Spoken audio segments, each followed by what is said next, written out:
চেঙৰ হুখাৰজাৰ ধৰ্মপুৰত খৰালি মাহত ব্ৰহ্মপুত্ৰৰ গঢ়া খহনীয়াৰ তাণ্ডৱ। এক ভয়ংকৰ কালৰূপ ধাৰণ কৰিছে মহাবাহু ব্ৰহ্মপুত্ৰ নদীয়ে। প্ৰায় ৭০ ঘৰ মানুহে স্থানান্তৰিত হৈ বিভিন্ন ঠাইলৈ যাব লগা হৈছে জীৱিকাৰ বাবে।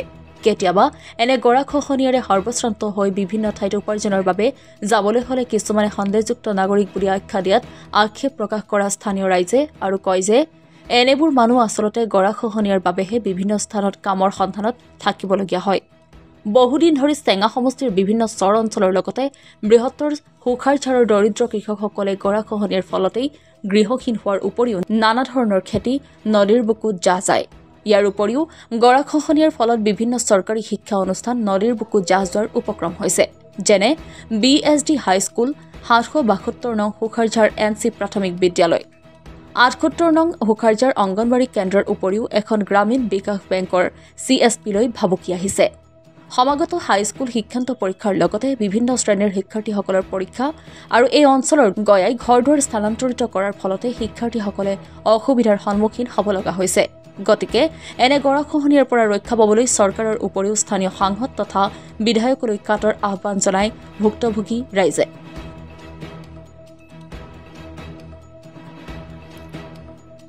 মূল উদ্দেশ্য হ'ল গৰাখহনীয়া আমাৰ এই সুখুৱাৰঝাৰ বৰ্তমান চেঙা সমষ্টিৰ অন্তৰ্গত প্ৰায় ৩-৪ মাহ আগৰ পৰাই গৰাখহনীয়াই ইমান তাণ্ডৱ চলাই আছে। সেই তাণ্ডৱৰ ফলত আমাৰ মানুহৰ ঘৰ দুৱাৰ প্ৰায় ৬০-৭০ ঘৰমান পৰিয়ালে এই গৰাখহনীয়াৰ ফলত গৃহহীন হ'ল। তাৰ পাছতো আমাৰ কেইটামান অনুষ্ঠান আছে, চৰকাৰী অনুষ্ঠান। ৭৭২ নং সুখুৱাৰঝাৰ NC প্ৰাথমিক বিদ্যালয়, এটা অংগনবাদী কেন্দ্ৰ আছে, ৭৮ নং সুখুৱাৰঝাৰ অংগনবাদী কেন্দ্ৰ। আমাৰ ইয়াত এটা বেংকৰ, গাঁৱলীয়া বেংকৰ শাখা আছে। এই গোটেইখিনি আমাৰ এতিয়া উঠা অৱস্থাত। এতিয়া গৰাখহনীয়া কেতিয়াবা উঠাই লয়, সেই লৈ আমি ৰাইজে বিৰাট চিন্তিত হৈছোঁ।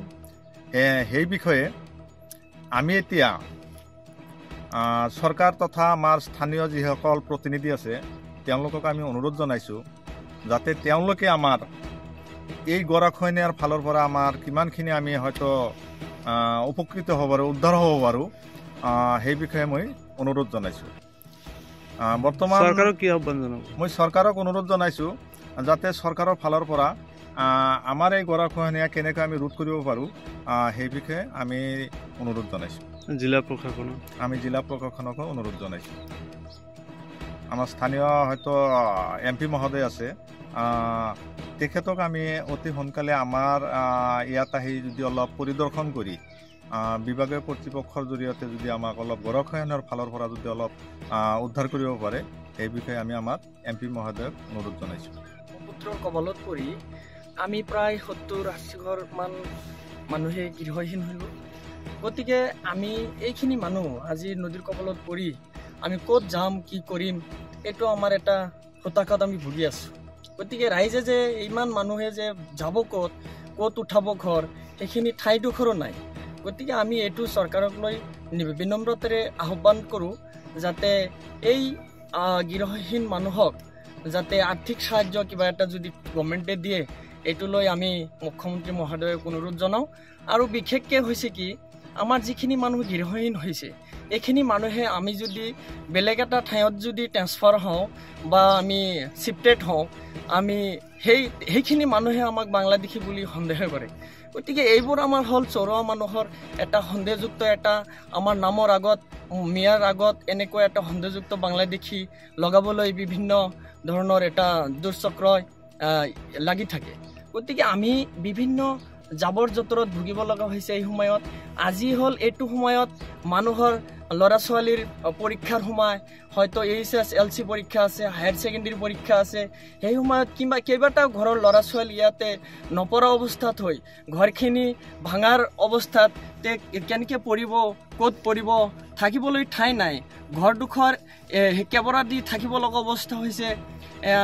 এনেকৈ ছাত্ৰ কেনেকৈ লেখা পঢ়া কৰিব, এইটো লৈ আমি হিমন্ত বিশ্ব শৰ্মা মহোদয়ক আমি বিশেষ অনুৰোধ জনাওঁ যাতে আমাৰ এইখিনি মানুহক আৰ্থিক সাহায্যৰ বাবে কিবা এটা যদি আগবঢ়ায় আমি চৰকাৰক ধন্যবাদ জনাম যেহেতুকে চৰকাৰৰ তৰফৰ পৰা ৰাইজৰ 3টা মৌলিক অধিকাৰ আছে আৰু সেই 3টাৰ মাজত খাদ্য বস্ত্ৰ আৰু এইবোৰ বাসস্থান থাকে গতিকে আমি বিনম্ৰতাৰে আমি মুখ্যমন্ত্ৰী ডাঙৰীয়াক অনুৰোধ জনাওঁ যাতে ইয়াতে আমাৰ জিলা প্ৰশাসনৰ দ্বাৰাই বা উপায়ুক্ত মহোদয়ৰ দ্বাৰাই যদি একটা তৎকালীন এটা তদন্ত যদি দিয়ে আমি সুখী হ'ম কিয়নো চৰকাৰে দিলে বহুত কিবা কিবি দিব পাৰিব আমাৰ ইয়াতে বম্বেটি দি যদি প্ৰডাকশ্যন দিয়ে আৰু যদি হয়তো জিঅ' বেকৰ দ্বাৰাও যদি আমি প্ৰটেকশ্যন পাওঁ গতিকে আমি বহুত সকাহ পাম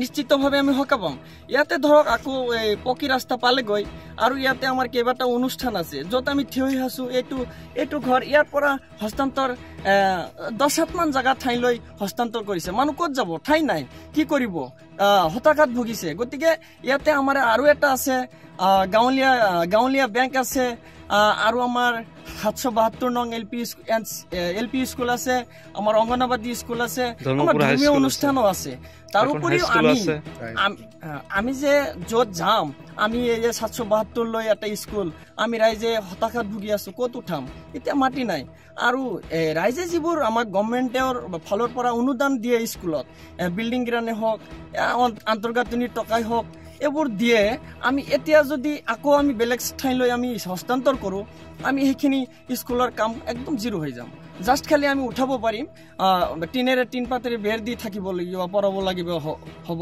এনেকুৱা অৱস্থাত হ'ব গতিকে আমি চৰকাৰক বিনম্ৰতাৰে আহ্বান কৰোঁ যাতে আমাৰ ডিষ্ট্ৰিক্ট উপায়ুক্ত মহোদয়ক যাতে তৎকালীন এটা তদন্ত ব্যৱস্থা কৰে আৰু আমাৰ MP মহোদয়ক আমি দৃষ্টিগোচৰ কৰিব বিচাৰিছোঁ যাতে অতি সোনকালে আমাৰ MP মহোদয়ে ইয়াতে এটা তৎকালীন ব্যৱস্থা কৰে